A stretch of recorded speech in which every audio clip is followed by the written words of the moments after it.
오늘 말씀의 주제는 부활입니다. 부활이 없다고 믿는 유대인들 종파가 있었습니다. 사두개파라고 하는 유대교의 한 종파입니다. 유대교의 교파, 우리로 말하면 교파라고 볼 수 있겠는데 바리새 교파가 있고 사두개 교파가 있고 또 에세네 교파라는 교파가 있고 뭐 그런 몇 가지의 교파가 있습니다. 근데 사두개 교파 사람들은 부활을 믿지를 않는 그런 사람들이었습니다. 이제 이 사람들이 예수님께 와서 오늘의 이 아주 황당해 보이는 별로 가능성이 없어 보이는 또는 비현실적인 질문을 예수님께 합니다. 여러분이 이미 우리 읽으신 대로 어떤 7 형제가 있었는데 마지 형이 장가를 들고 결혼 생활을 하다가 아기를 낳지 못하고 죽었어요. 그러면 유대인들의 법은 어떻게 된가 하면 구약의 우리 신명기 25장 7절부터 10절에 보면 그런 경우에 어떻게 하느냐. 유대인들은 그 동생이 형이 자식을 두지 못하고 죽으니까 동생이 형수하고 결혼을 해서 살아야 돼요. 그래서 자식을 낳아가지고 그 형의 대를 잇고 재산을 상속하도록 하는 것이 유대인들의 율법입니다. 그래서 오늘 여기 본문에 보면 그런 표현이 나오잖아요.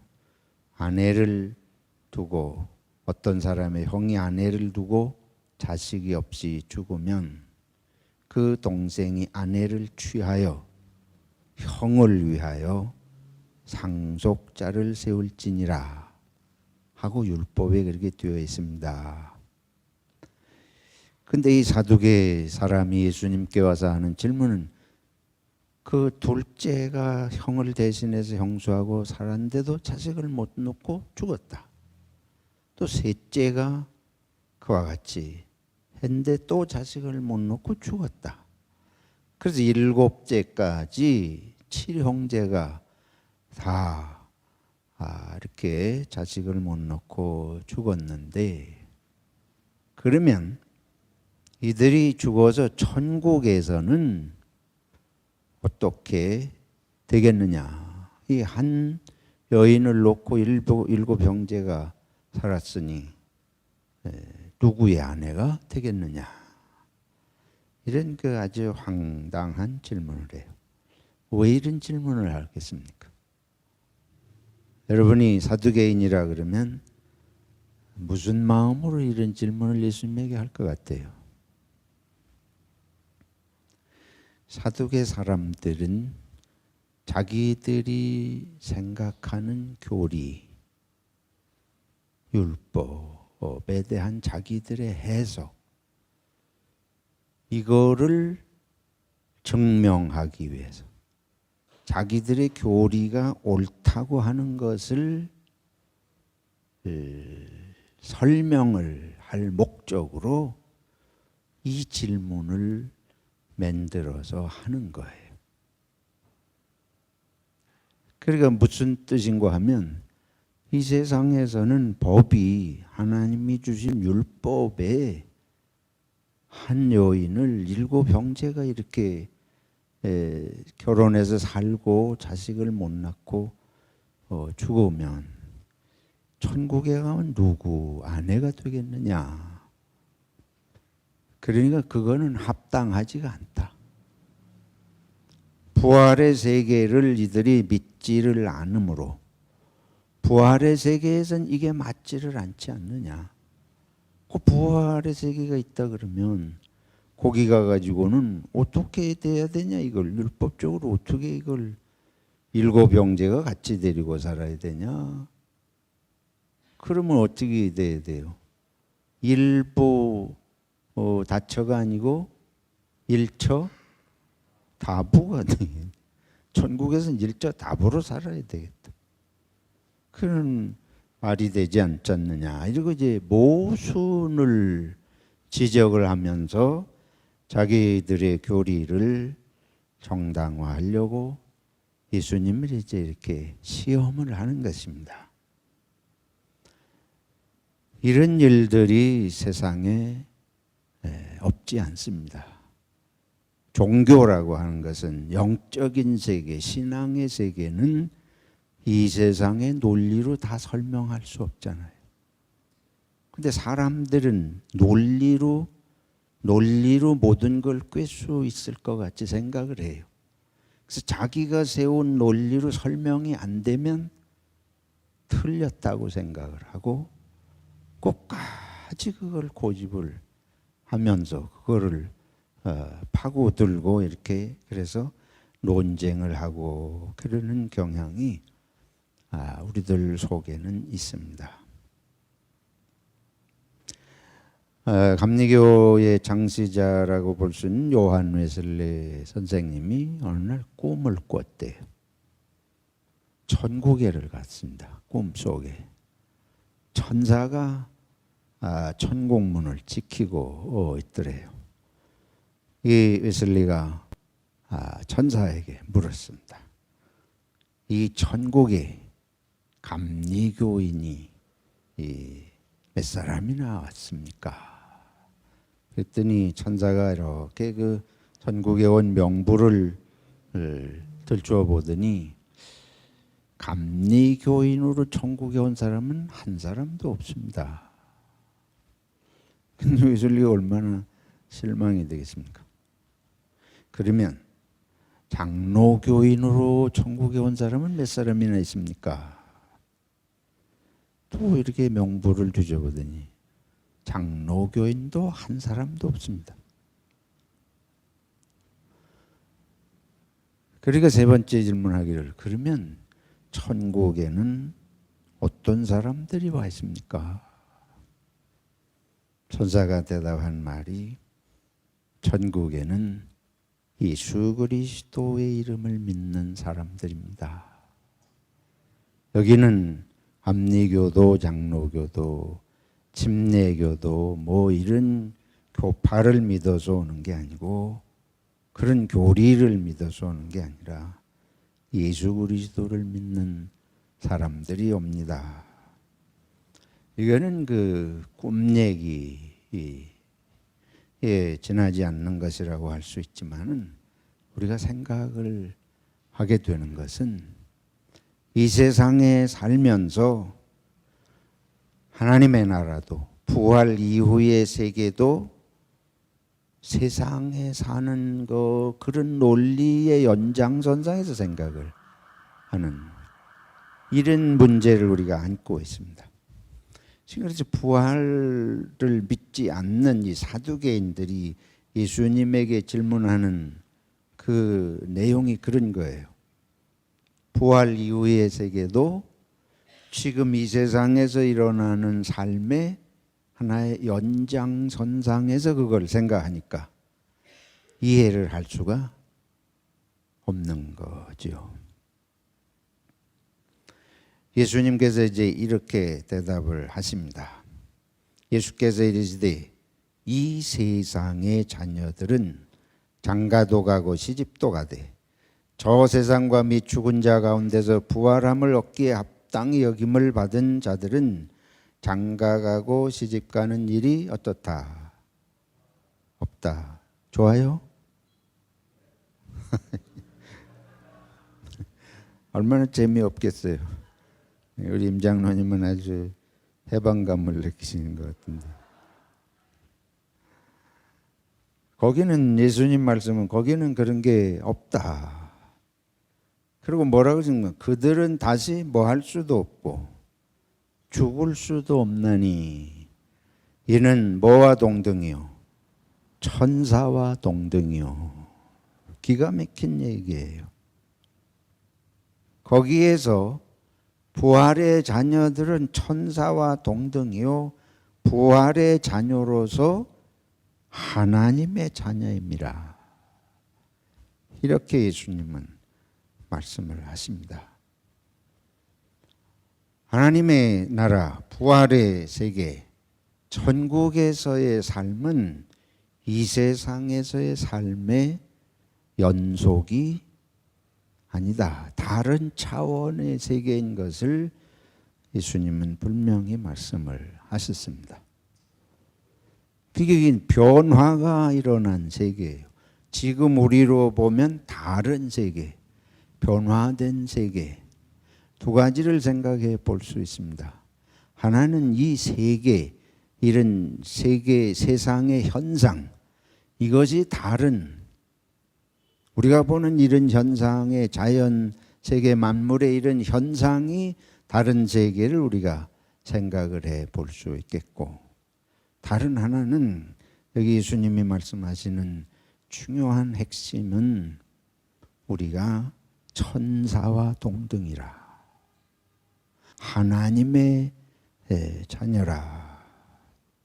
이건 우리 자신의 존재의 변화가 일어나는 것을 말씀하시는 것입니다.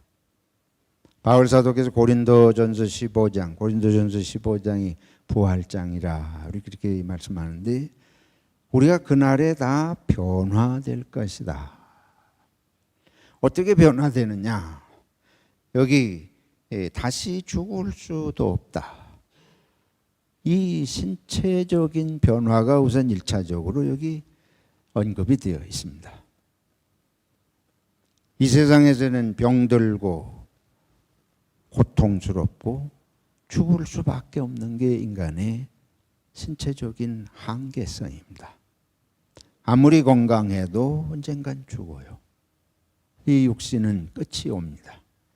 근데 이 부활의 생명, 하나님의 나라의 천국의 생명은 죽음이 이제 더 이상 없는 몸으로 변화된 것을 말씀을 하고 계십니다. 그리고 거기는 우리가 생각하는 이런 물질적인 이루어진 현상, 지금의 이런 거하고 다른 세계인 것을 우리가 이제 분명히 알 수가 있게 됐습니다. 다른 하나는 여기 말씀한 대로 천사와 동등이라. 그러니까 우리가 생각하는 천사처럼 뭐 날개가 달리고 아무데나 날아다니고 뭐 그런 외적인 것들에 대해서 생각을 할 수도 있겠지만은, 우리가 선한 사람을 보면 누구 같다 그래요? 천사 같다.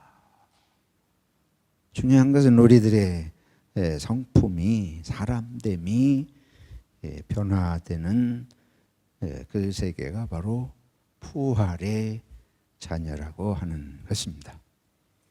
우리 기독교는 불사, 영생 불사를 주장하지 않습니다. 우리가 예수를 믿으면 안 죽고 영원히 산다, 그걸 말하는 것이 아니에요. 우리는 부활의 영생을 믿습니다. 우리의 죽음은 이 육신의 죽음이고 또 우리의 마음과 정신의 죽음이에요. 그리고 그것이 변화된 존재로 새로 나는 것입니다. 로마서 6장에 분명히 말씀하세요. 새 생명으로 태어나는 것.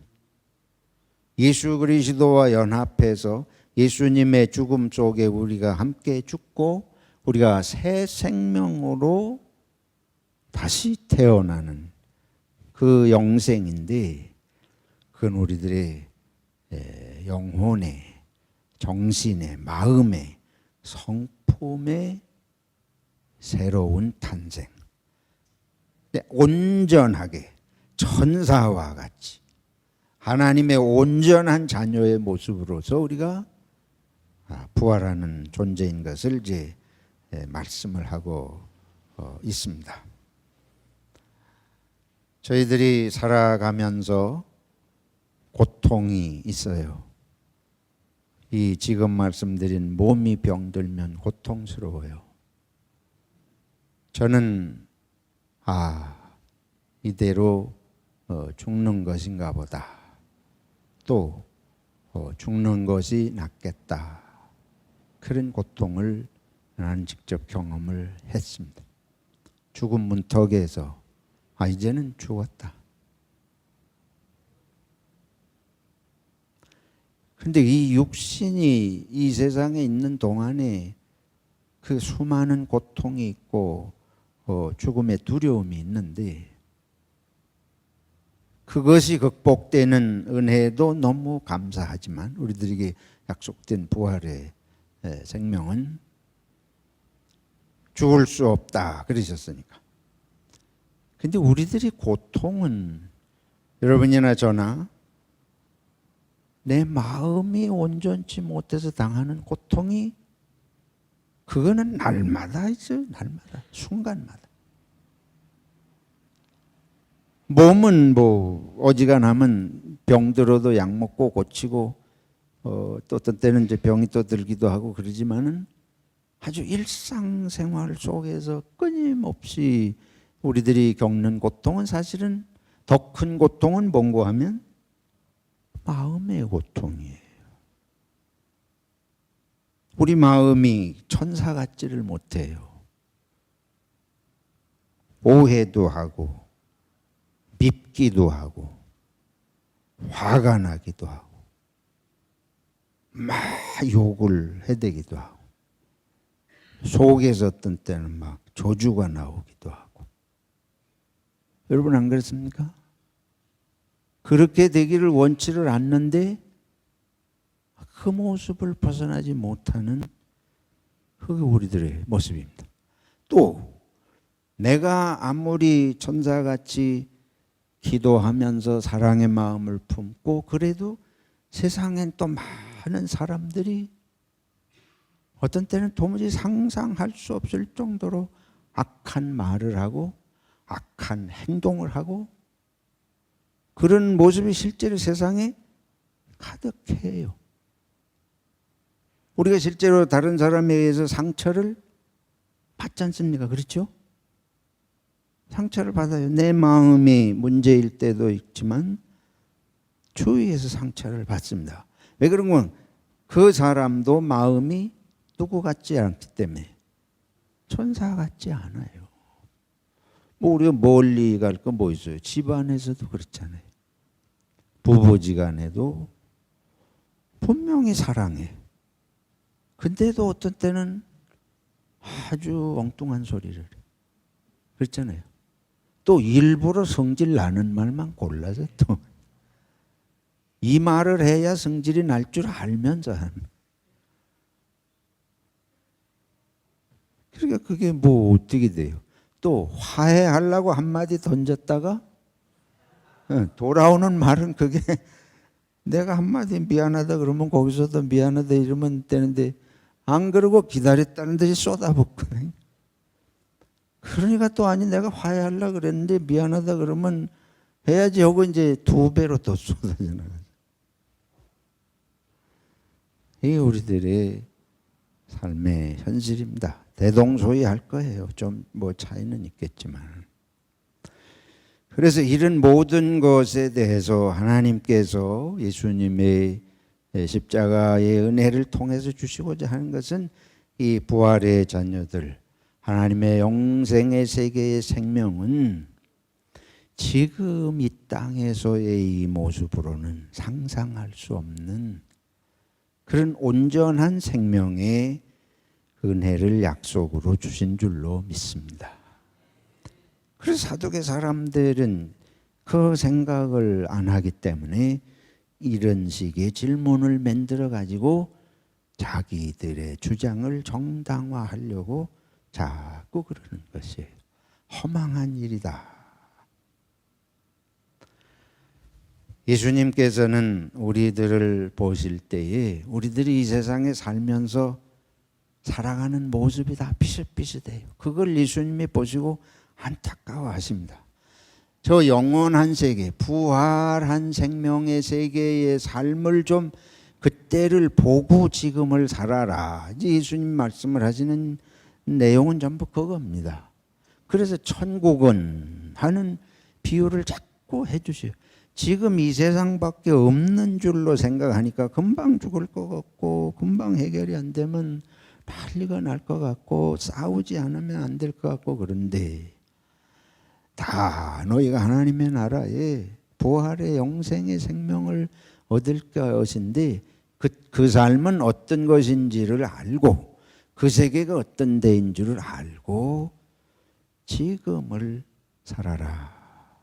이게 예수님이 말씀을 해주시는 내용들이라고 볼 수가 있습니다.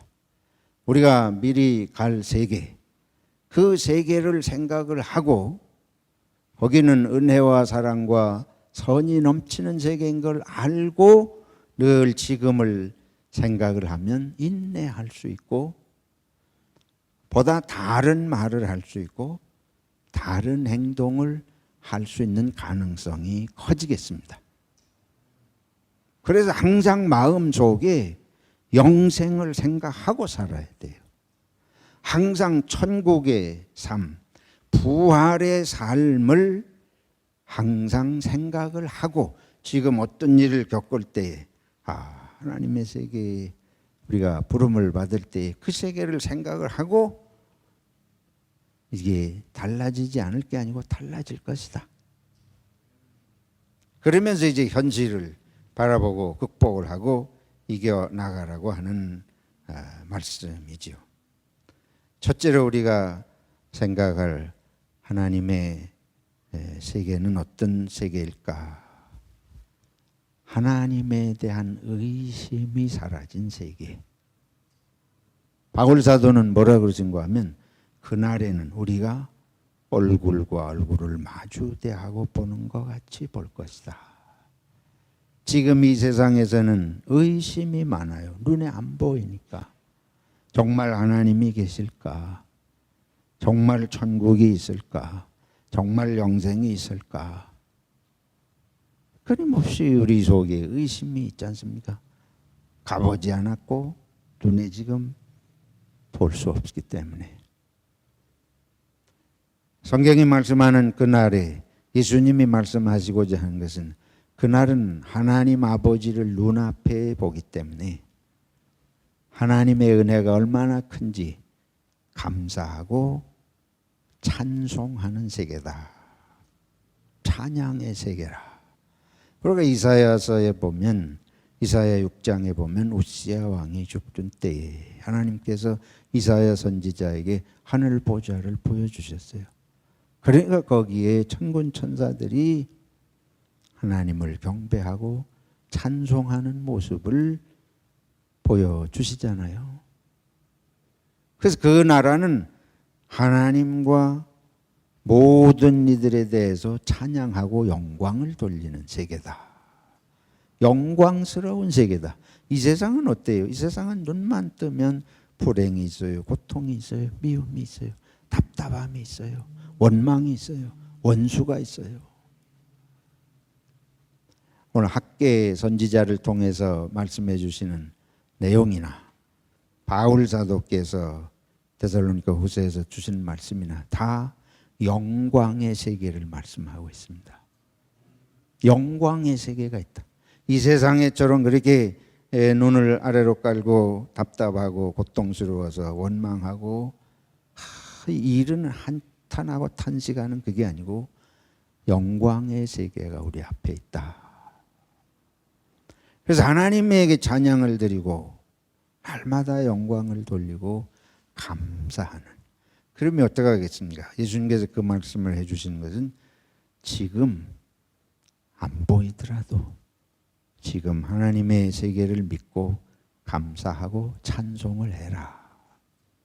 지금 하나님을 찬송하고 하나님께 영광을 돌리고, 그래서 바울 사도는 그 삼층천을, 하나님의 세계를 바울 사도는 경험을 했습니다. 분명히 바울 사도께서 그러시잖아요. 내가 삼층천에 갔다 왔다. 그러기 때문에 바울 사도는 그걸 경험을 했기 때문에 말에나 일에나 다 주 예수의 이름으로 하고 누구에게 영광을 돌리라?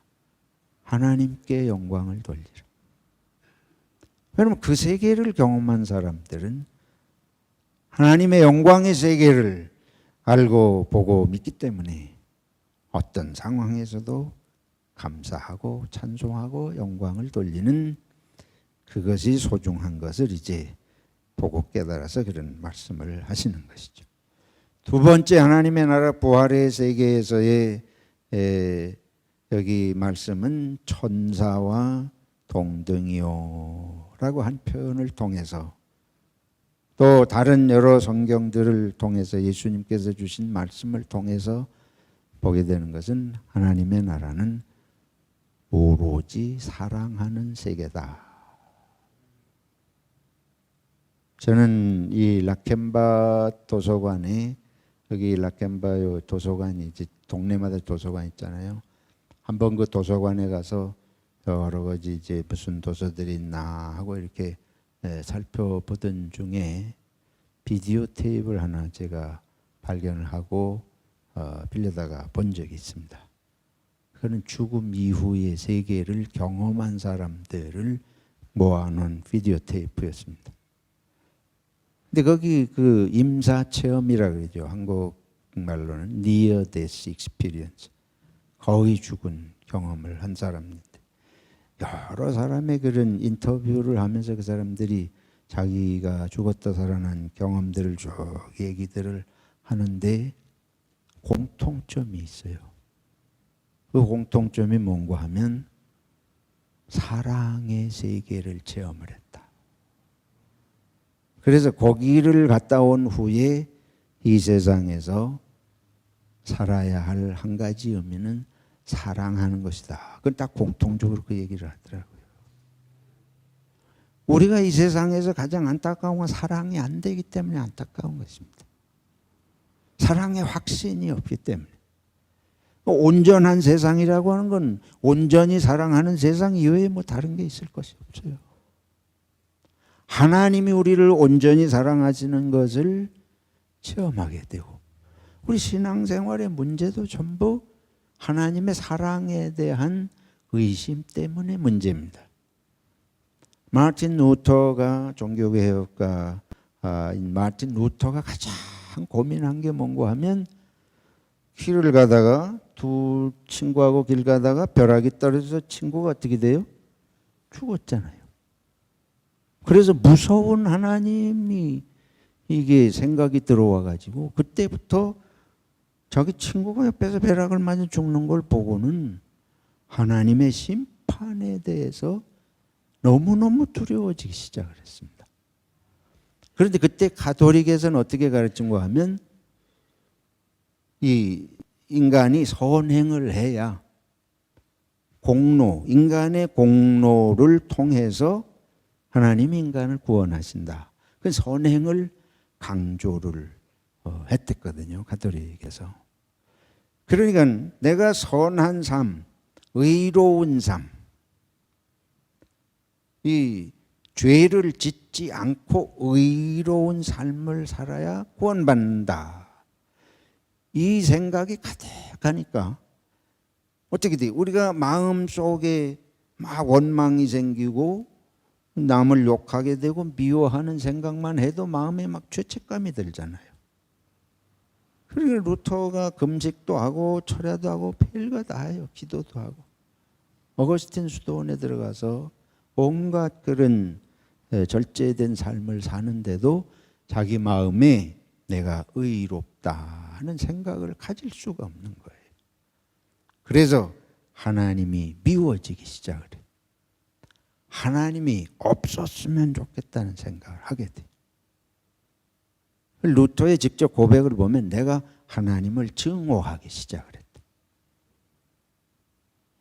나는 안 되는데 나보고 자꾸 옳은 인간이 되라 그런다. 내가 아무리 노력을 해도 할 수가 없고 내 마음에 솟아오르는 이런 죄된 마음들을 해결을 할 수가 없는데 하나님은 자꾸 나한테 온전한 의인을 자꾸 하나님은 요구하신다. 그러니까 하나님이 없으면 좋겠고 하나님 미워지는 거예요. 어떤 사람이 저와 여러분에게 와가지고 자꾸 이게 틀렸다 저게 틀렸다 뭐 이러고 하면 그 사람 좋겠습니까? 좋을 리가 없죠. 비운 거예요. 그래서 내가 점점 미쳐가기 시작을 했다. 그러다가 이제 로마서 말씀을 읽으면서 로마서 1장에 의인은 무엇으로 말미암아 살리라?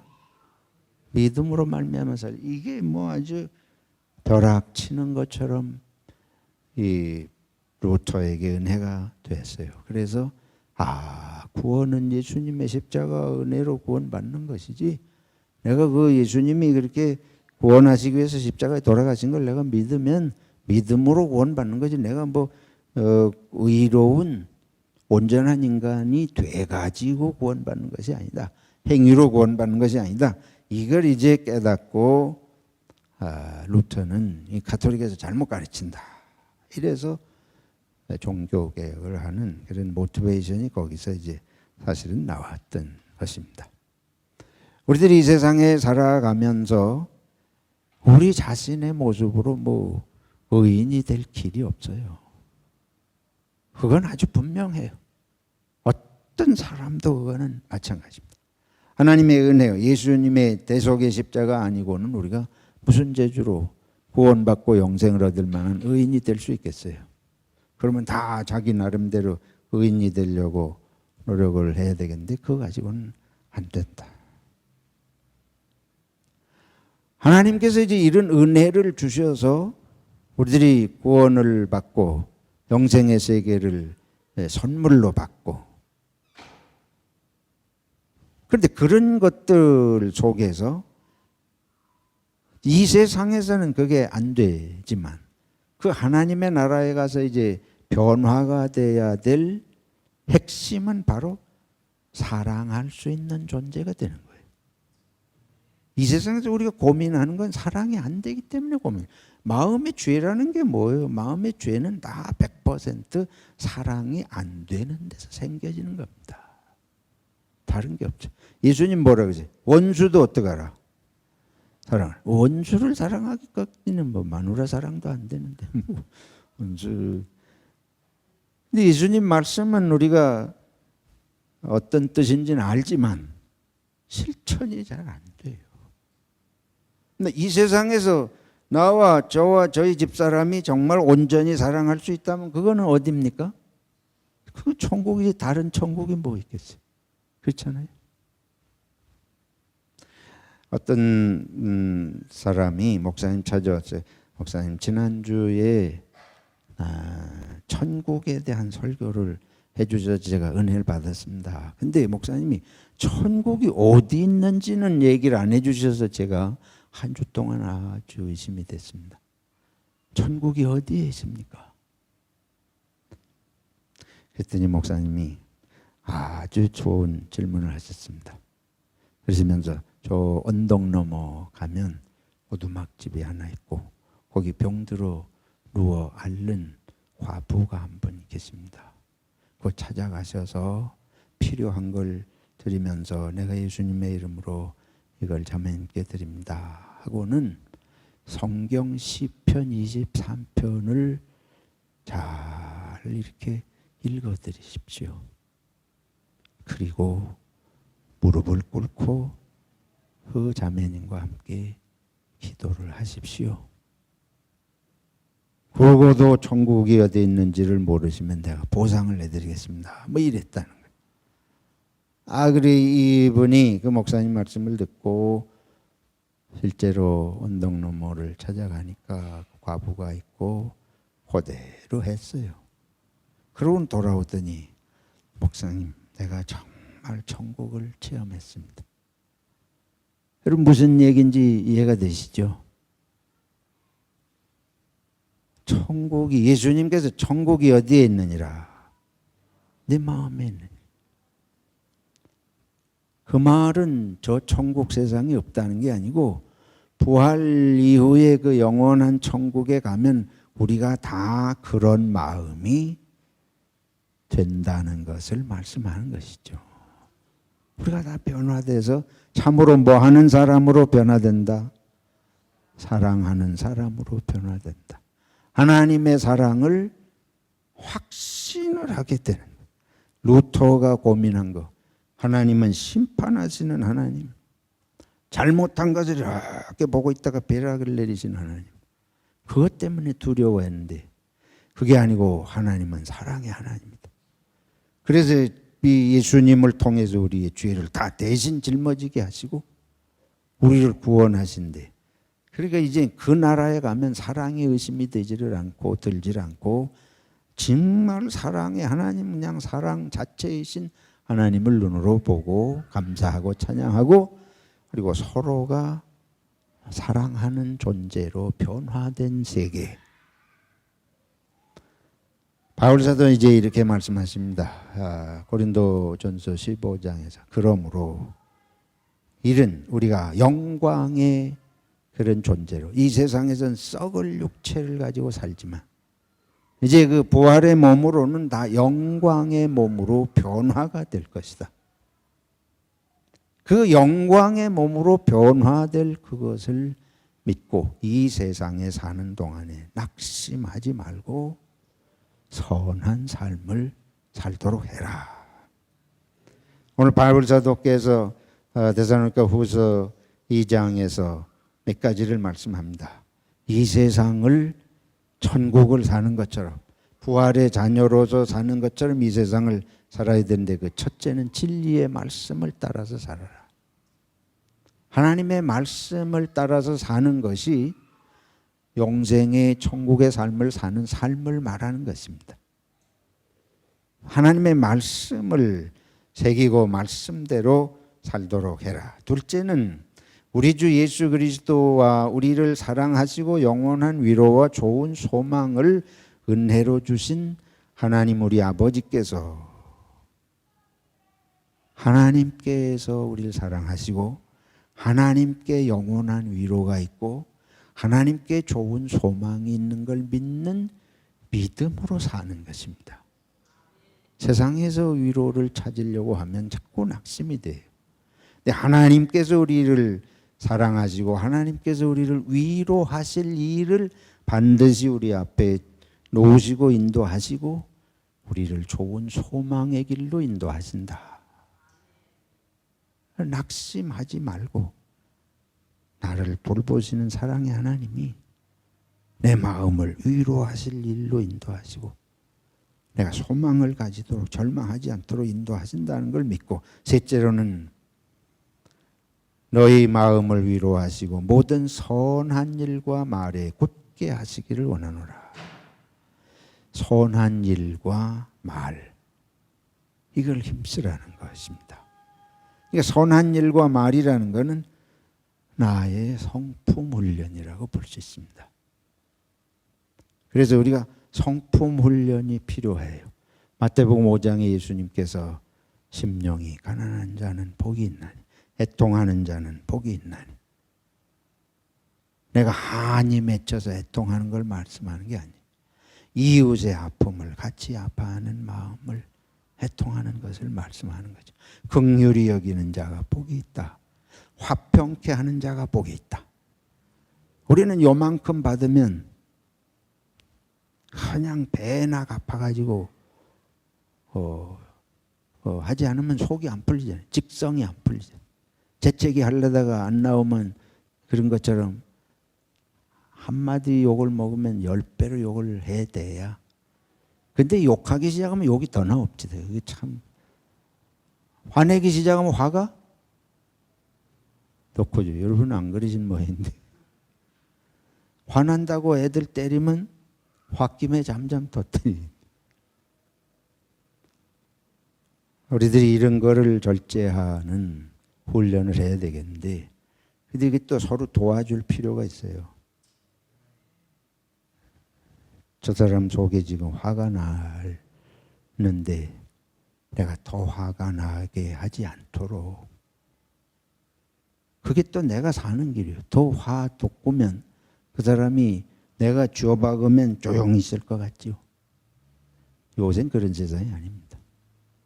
잘못 쥐어박으면 내가 죽는 수가 있어요. 세상이 아주 곤란해요, 요새는. 그래서 우리 예수 믿는 사람들이 잘못 건드리면 내가 죽는다. 좀 겁을 먹고 사는 게 좋아요. 조심하고 살아서 손해볼 것이 없죠. 남을 이러면 이거 뭐 나를 어떻게 보는 거야. 그러다가 망하니까 그냥 피하는 게 좋은 때가 많습니다. 화 돋구지 말고. 그러면 시간이 가면 내가 가라앉아요. 참어린자 100번을 쓰면 뭐 어쩌다 그런 말도 있지 않습니까?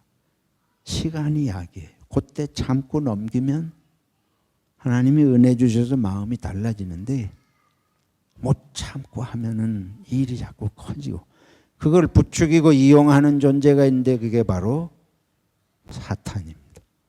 그래서 사탄의 시험에 빠져들지 않도록 하나님 나를 붙들어 주세요.